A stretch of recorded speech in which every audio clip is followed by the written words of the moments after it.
Cuando hay personas que no saben leer ni escribir, no se puede hablar de igualdad de derechos. En nuestro país hay 4.7 millones de analfabetas y 30 millones de mexicanos se encuentran en rezago educativo, es decir, truncaron estudios de primaria o secundaria. Contrarrestar estas condiciones es tarea del Instituto Nacional para la Educación de los Adultos, que a 35 años de su creación enfrenta el reto de renovarse. Esta noche, para hablar del tema, nos acompaña en Mesa Cuadrada Mauricio López, director del INEA. Quédese con nosotros.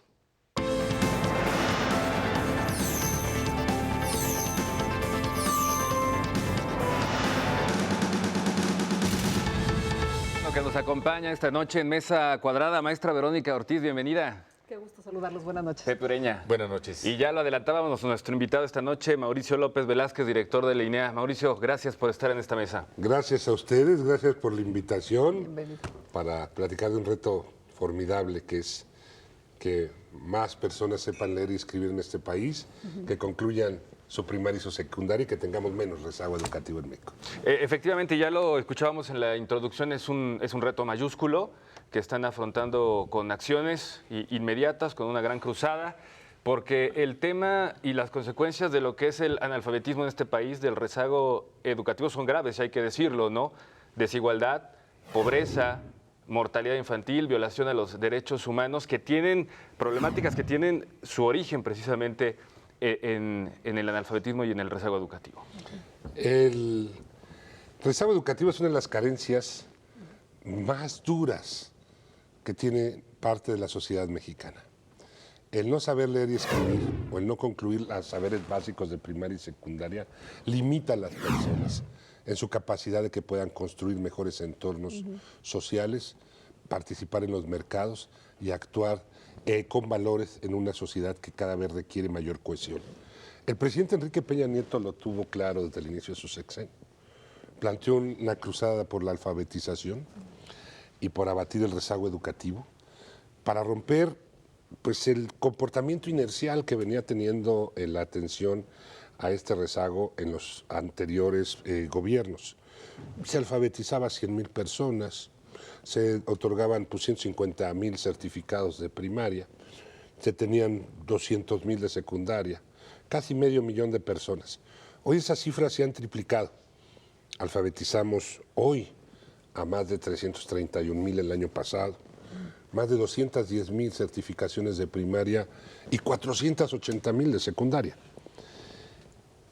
Es importante que atendamos y entendamos que el INEA, que es una institución noble, con una tradición social muy importante, creada hace 35 años, no solo es una institución que alfabetiza, que pues, hay 5 millones de mexicanos que todavía no saben leer ni escribir en México.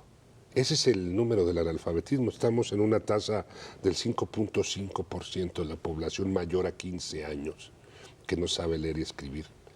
Pero también, cuando se vuelve un derecho la educación primaria y secundaria, tiene que garantizar ese derecho, sí, claro, a la población. Y allá están casi otros 25 millones, Verónica, de mexicanos. 9 millones que no han concluido la primaria, 16 millones la secundaria. Esos son los números del rezago educativo. 30 millones de mexicanos que no han concluido los saberes básicos. Pero claro, solo de ellos 5 millones son analfabetas. Ya que tienes identificado este universo, ¿tienes programas específicos por segmento de edad o cómo abordas este reto? En analfabetismo. El analfabetismo tiene un rostro de persona adulta mayor en este país y un rostro de seguramente indígena y de sureste. De pobreza. Si pensamos a una persona analfabeta en México. Sí. Ahí es donde el INEA trabaja con los más pobres entre los pobres. El porcentaje de analfabetismo, 5.5. Según la encuesta intercensal, 4.749.000 mexicanos están en esa situación. Estados con mayor grado de analfabetismo, Chiapas, Oaxaca y Guerrero. Chiapas, Oaxaca, Guerrero. Y si le sigue Michoacán, Veracruz, sí, claro, Puebla, ¿no? Es una zona la que presenta analfabetismo mayor a 2 dígitos. Hay que reconocer que estados se apocaron mucho en los últimos años. Y, por ejemplo, Zacatecas e Hidalgo redujeron su tasa de analfabetismo. Había un grupo de 12 estados que tenían 2 dígitos de analfabetismo. Y por población me preguntabas, pero la población de 15 a 29 años en este país, solo el 1.1% es analfabeta. O sea, que es una reducción. Digamos, estamos ante un tema que se puede explicar mayoritariamente con estructural. O sea, son problemas de limitaciones mentales, de problemas psicomotores o psicomotrices que no permiten a veces la alfabetización. Es un número marginal, podemos decir. De 30 a 64 años es el 4.1%, que dicen que es el número de la UNESCO. En un foro de la UNESCO se dijo, no lo dijo la UNESCO, se dijo en un foro de la UNESCO que con el 4% de analfabetismo los países estaban en el estándar óptimo. Pero de 65 y más, ¿no? Es 22.5%. Sí, hay que trabajar con poblaciones en el tema de alfabetismo, de alfabetizar, que tienen problemas para aprender, una edad diferente, con la cual tenemos que atenderla de manera distinta. Por eso tardamos más en alfabetizar que en sacar a una persona del rezago de secundaria. En 6 u 8 meses podemos enseñar a aprender a leer y escribir. Y necesitamos además que esos saberes los utilice socialmente para que puedan perdurar y no se olviden. Porque la gente va luego a Linea. Me dijiste antes de entrar a esta entrevista este domingo frío por la noche, que fuiste alfabetizadora de Linea. ¡Qué orgullo! Sí. Y tú sabes que mucha gente va para... Me decían señoras, en Acasochitlán, en Hidalgo, que estuve hace 15 días. Aprenden a escribir su nombre, a firmar. Cuentas básicas, a saber qué firman, a leer un recado. Una señora me dijo, quiero aprender a leer y escribir para saber qué me dan luego a firmar. Claro. Y luego ya no siguen con su proceso de aprendizaje. Tenemos que trabajar en ese sentido y hay programas para alfabetización para cada uno de estos segmentos, particularmente adultos mayores y comunidades indígenas. Claro. Sí.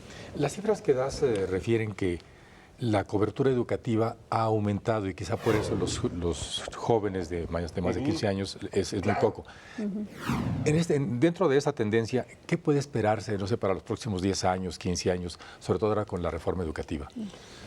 Yo digo que Linea es la parte de una pinza en materia de la aplicación de la reforma educativa que en el presente está garantizando un futuro de mejor calidad educativa para niños y jóvenes.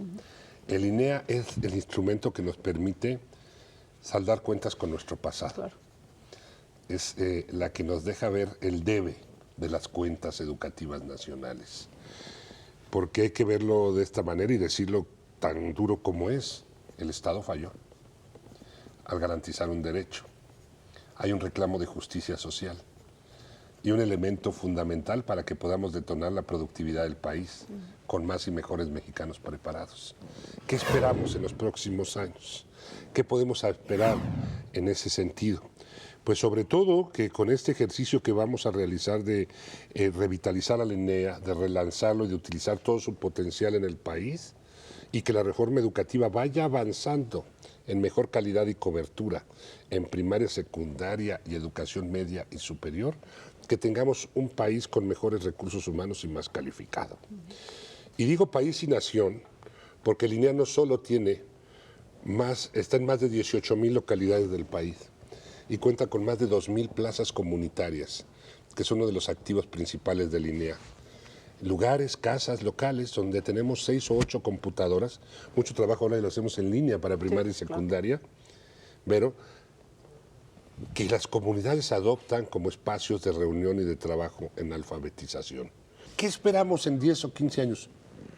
El presidente Peña se comprometió en estos 6 años a 7,5 millones de mexicanos menos en rezago educativo. 2.1 alfabetizados, 2.1 que concluyan su primaria y 3.3 que concluyan su secundaria. Esas serían las metas a 2018. Del sexenio. Muy Tenemos bien, que revisar perfecto. eso. Vamos a hacer una pausa. Yo me quedaría en este primer bloque con lo que dice Mauricio, que el INEA es el instituto que está saldando las cuentas con el pasado. Regresando, vamos a ver cómo lo está haciendo, ¿te parece? Órale pues. Muy bien, hacemos una pausa, volvemos.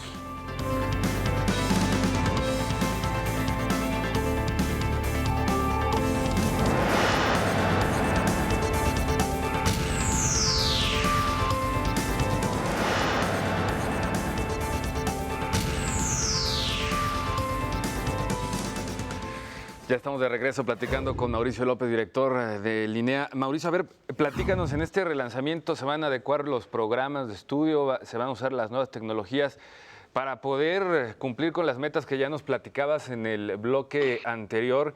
Y si no me equivoco, a ver, las personas que ustedes deben de atender son el equivalente a las personas que están en el sistema escolarizado. Así es. ¿Hay presupuesto suficiente? ¿Hay manos suficientes con la para dificultad lograrlo? de que nosotros, la gente no llega a nuestras plazas comunitarias, tenemos que ir a buscarlas. Tenemos que ir por ellos, a los centros de trabajo, a las comunidades, a la serranía, a la ranchería. Ese es el trabajo que tenemos que hacer, porque el sistema escolarizado van y los inscriben a la escuela. Y ahorita estamos en etapa de preinscripciones y traemos una campaña nacional con el maestro Aurelio Nuño sobre ello. No, nosotros tenemos que ir a buscarlos, a contactarlos. Para ello cuenta Linea, como les decía, con un gran capital humano, que es, si el Estado falló, cuando falla el mercado, ¿quién entra? Dicen los economistas, el Estado. Si el Estado falla en garantizar un derecho, ¿quién apoya? La sociedad. Y hay que reconocerlo. Sí, tenemos 80,000 voluntarios. Son figuras sociales, solidarias, que participan como asesores, que participan como capacitadores, que trabajan con estas personas en las comunidades, que trabajan con estos materiales, que este es, por ejemplo, el que se utiliza del modelo indígena bilingüe para las comunidades indígenas. Este es un material que ha recibido hasta el premio UNESCO, que se trabaja con las poblaciones indígenas a las que se le tiene que alfabetizar primero en su lengua materna y luego en el español, por eso es bilingüe. Sí. O con las personas con debilidad visual o discapacidad, este es el modelo braille. Son los materiales que se entregan y cuando los recibe la gente, miras el cariño con lo que los tienen y cómo valoran al alfabetizador. ¿Cómo lo vamos a hacer, me preguntas? El sistema de educación para adultos está descentralizado. 26 estados tienen instituto, solo tiene Linea 6 delegaciones. Primero tenemos que tener mayor coordinación con los estados y los municipios, con mucha mayor coordinación con estados y municipios. Segundo, revisando planes y programas de estudio. El modelo de educación para la vida y el trabajo es una gran aportación de México al mundo en materia de capacitación y alfabetización. Y en ese sentido vamos a fortalecerlo, a revisarlo, a adecuarlo, a actualizarlo y a utilizar también la innovación, que es el tercer tema. Las nuevas tecnologías y los métodos pedagógicos están avanzando. Podemos presentar este año una investigación que se realizó en una prueba piloto el año pasado, donde hicimos el primer ejercicio, no tenemos un referente mundial ahí, de alfabetización con tablets, que era una doble alfabetización. Y descubrimos cosas interesantísimas que a los pedagogos les está llevando mucho a la reflexión, porque dicen, por ejemplo, que el aprender a escribir tiene que ver mucho también con una relación mano-cerebro, sí, claro, psicomotriz. Sí. Tú aprendes a escribir así, no así. Entonces, tenemos que perfeccionar la pluma electrónica. En línea tenemos varios módulos. La innovación, que nos permita llegar a más población, y la persona adulta mayor se está acercando a las computadoras. Luego, y cerrando esa brecha, ¿no?, tecnológica. Cumpliendo las dos funciones, los dos modelos que tiene Linea para trabajar. El presencial, el humano, el de atención individual o en círculos de estudio, con los 80,000, y certificando los saberes que las personas han adquirido en la vida y en el trabajo. A las personas no solo las podemos ver como sujetas a la enseñanza, como menores a un profesor, sino que también tenemos que reconocer que en su vida han adquirido saberes que pueden ser equivalentes a primaria o secundaria. Claro. Podemos ir a un proceso de certificación de esos saberes para darles un reconocimiento que dignifique, por ejemplo, a esos adultos mayores que llegaron a segundo o tercero de primaria, que trabajaron durante 20 años y que saben hacer las cuentas, saben leer y escribir, claro, y tienen esos saberes. Y que tienen a lo mejor un puesto de mercado, que hacen cuentas, ¿no?, que de alguna manera se han tenido que arreglar, y eso me parece, me parece muy bueno, porque así como la educación cambió de aprender las cosas de memoria a tener capacidades y habilidades, bueno, pues esta gente ya las tiene, estas competencias, y hay que reconocérselas, ¿no? Y hay que además certificarlas. El maestro Aurelio Nuño va a anunciar en la 5ª estrategia de prioridad para la implementación de la reforma educativa, que es construir un modelo educativo con mayor equidad. Sí. Este tipo de instrumentos que nos van a ayudar para ello, entre ellos, puedo avanzar y señalarles aquí que podemos ir a un proceso de certificación de primaria y secundaria, hacer un examen nacional y tener un portafolio de evidencias que nos permitan certificar los saberes equivalentes a primaria y secundaria que las personas mayores de 15 años han adquirido en la vida y el trabajo.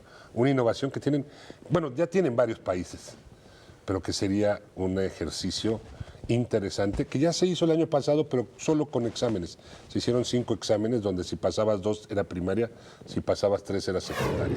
Van a ver, viene un proceso interesante y muy importante en materia de mayor equidad para el sistema educativo. Estaremos al pendiente de este programa especial de certificación de saberes. Si les parece, vamos a hacer enlace directamente hasta Londres. Allá se encuentra el doctor Javier Oliva, quien sigue muy atentamente esta conversación con el director general de la INEA. Doctor Oliva, ¿cómo le va? ¿Qué tal, Gabriel? ¿Cómo te va? Mucho gusto en saludar a mi querido amigo Mauricio López. Mau, ¿cómo estás? Bien, bien, Javier. Buenos días allá en Londres. Aquí el domingo está medio frío. Espero que tú estés en un ambiente más cálido, por lo menos más académicamente cálido. Sí. Veo muchos libros atrás de ti, Javier. Eso sí, saludos a Vero y a Pepe. Me da mucho gusto saludarlos. Pues mira, Mauricio, comentarle al auditorio, a mis amigos de la mesa, Gabriel. La semana pasada, el gobierno del presidente español y por el otro lado, junto con otros jefes de gobierno, lanzaron un programa muy importante para aceptar, para procesar la integración de los cientos de miles de migrantes que están llegando a Europa procedentes de países en conflicto. Y lo primero que les están enseñando es a leer y a escribir. En el caso particular de Gran Bretaña, con el gobierno del primer ministro David Cameron, se ha instrumentado un programa muy interesante para tratar de alfabetizar y darles la herramienta del manejo del idioma local, que es el inglés, por supuesto, alrededor de 190,000 mujeres de origen musulmán.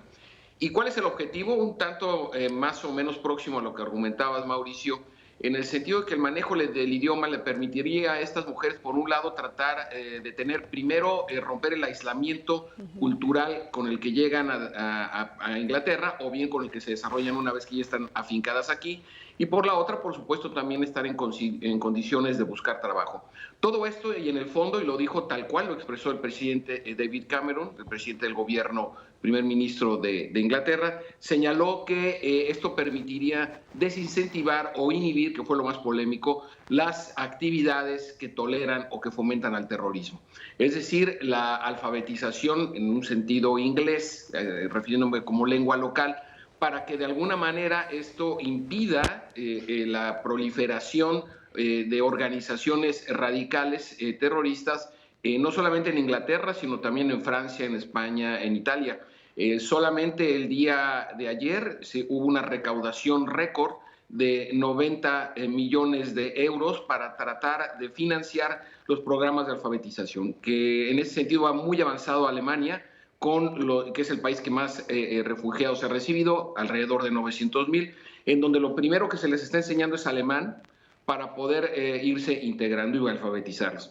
De tal manera que el proceso de integración a través de la lengua y no solamente la cultura resulta un aspecto fundamental para la búsqueda justo de mejores condiciones de acceso a trabajo, de justicia social, pero sobre todo también de integración, es decir, una sociedad, el experimento que está pasando Europa, la Unión Europea, quiero decir, a través de alfabetizar a cientos de miles de adultos que, si bien es cierto, pueden tener un manejo adecuado de su lengua materna, sin embargo, al llegar a Francia o Italia o a España o a Holanda, etcétera, Inglaterra, desde luego, pues requiere, pues francamente, un proceso de alfabetización de adultos, Mauricio. Y creo que esta experiencia, siendo simultánea a lo que vivimos en varios países latinoamericanos, y en particular en el caso de México, nos remite a señalar la importancia que tiene la alfabetización y el manejo del idioma de manera correcta para que una sociedad con tantas desigualdades como es el caso de la nuestra pueda, a través de la educación y la alfabetización, ir cerrando las brechas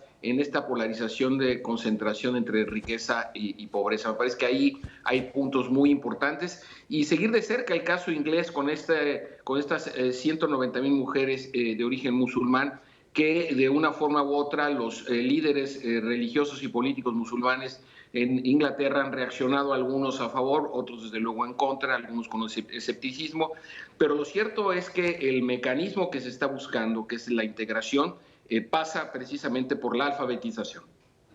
Vamos a hacer, Mauricio, una pequeña pausa y regresando, tu comentario sobre las consideraciones del doctor Oliva. Claro que sí, pausa, regresamos.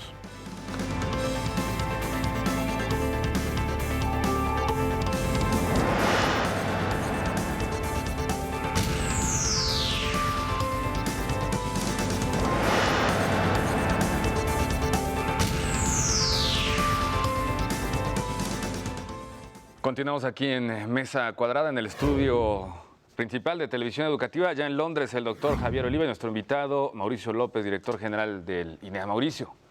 Javier, como siempre, provocadoramente intelectual con su reflexión, me hace recordar los motivos que dieron origen al modelo del INEA, al MEVIT, al modelo de educación para la vida y el trabajo.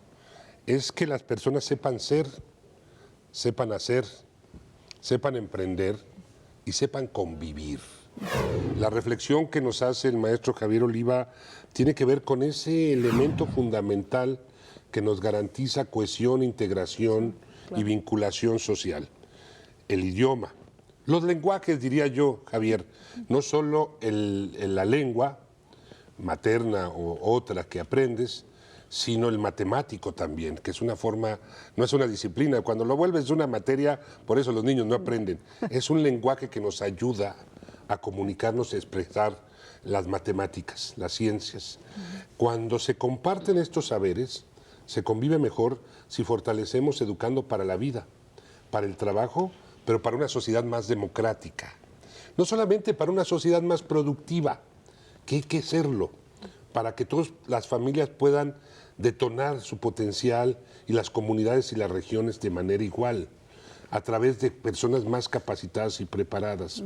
Sino también debemos de entender que hay un ejercicio de crítica a la escuela, de desvalorización de los saberes educativos, que como sociedad tenemos que reivindicar, porque hoy los jóvenes no le encuentran cierta utilidad que antes tuvo de movilidad social y de futuro a la educación. Y yo veo las plazas comunitarias del INEA llenas de mujeres mayores. Mujeres mayores de 35, de 40 años son quienes están actualmente participando más activamente en los programas del INEA. Y tenemos un reto con los jóvenes que tienen una deserción temprana entre 10 y 15 años y de 15 a 29 para que concluyan la secundaria, porque si lo hacemos, les podemos cambiar su proyecto de vida y de futuro. Y los que tienen de 30 a 60, porque están en el mundo del trabajo, y hoy se les exige la secundaria para cualquier empleo. Con ello mejoran el puesto y el ingreso. Y con los de 60 y más, porque dignificamos su entorno, generamos autoestima, porque su familia nos puede ayudar. Me decía el doctor José Narro, el rector de la UNAM, que como dijo Torres Bodet hace 70 años ya, que cuando había 50% de analfabetismo en México, que si un mexicano le enseñara a leer a otro mexicano acabaríamos con ello. Hoy tendríamos que plantearnos que si un hijo o un nieto enseñara a leer y escribir a su abuelito, acabaríamos con el analfabetismo en las personas mayores a 69 años. Creo que es muy importante lo que dice Javier, y las prácticas internacionales las estamos retomando ahora en el INEA, y será muy importante darle seguimiento a estos procesos. Sí, Mauricio, ¿cómo está México en relación con el mundo, tanto en alfabetización o analfabetismo como en rezago educativo? ¿Y cómo quedará después de la meta de 7.5 millones que se ha fijado el sexenio para atender ambos casos? Mira, en analfabetismo ocupamos el lugar 70 de 158 países que ha analizado la UNESCO en el 2013. Yo creo que vamos a mejorar en la próxima evaluación por los resultados que ha dado el gobierno del presidente Enrique Peña Nieto. La medición 2013 es todavía con el ejercicio del gobierno anterior. Ocupamos un mejor lugar que de economías como, déjame ver, Nigeria o la India. Y en materia de rezago educativo, de primaria y secundaria, tenemos mejores números que Portugal y Turquía, pero estamos abajo todavía de España y de Brasil. Ese es un poco el contexto comparativo entre los países del mundo en alfabetización y rezago educativo. ¿Cómo espero que los próximos años se comporte? Creo que la próxima medición de la UNESCO, con los datos que ya tenemos de la encuesta intercensal 2015, que nos dice que durante el periodo del presidente Enrique Peña Nieto se redujo 1.4 puntos porcentuales la tasa de analfabetismo, que pasamos del 6.9 al 5.5, tendremos una mejor comparativo y calificación en la materia. 3 años. Sí, En 3 años. se triplicó. No todo es un gran sexenio. esfuerzo y en estados, si vieras la geografía y cómo se movieron los esfuerzos, ves cómo se le echó mucho trabajo en los estados de la República y en el país y se avanzó. Oye, a mí Sí, Vero. antes de que concluyamos, me parece que la reflexión de Javier y un poco enlazando con lo que decías tú, me parece muy importante el tema de atención especial a las mujeres. Javier hablaba del programa en Europa de, digamos, alfabetizar en el sentido de que aprendan una nueva lengua en Inglaterra, en Alemania, etcétera, de mujeres, porque si integras a una mujer, integras a la familia. Y aquí cuando tú estás hablando, por ejemplo, de los así adultos es. mayores, las mujeres que se acercan, porque muchas de esas mujeres adultas mayores y que en realidad, digo, están en una edad todavía muy joven, de 60 años o algo así, son las que se encargan del cuidado de los nietos. Entonces estás también, Sí. de alguna manera, así, integrándolas, no solo para que puedan ayudar a los nietos, sino para que valoren la importancia de que esos nietos estén acudiendo a la escuela. Te doy 2 ejemplos Sí. de participación gubernamental o de sociedad civil sumada a Linea. Trabajamos con el Promo Joven, que son las becas, y con la Dirección de Educación Indígena, que también es de inclusión, y el CONAPO con Patti Chemor, Sí.